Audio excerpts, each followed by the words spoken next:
son. I am telling story.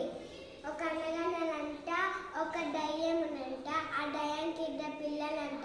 అట్నుంచి వచ్చిన అవి తీసుకొని వచ్చి వాటి పిల్లలకి పెడితే ఆమె తింటుంది.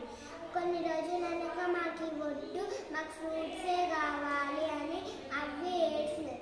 కాబట్టి సరేలే నాన్న, మీరు ఫ్రూట్స్ తీసుకుపోయి తినండి అన్నాయి. అవి ఎత్తుకొని మరి తింటున్నాయి.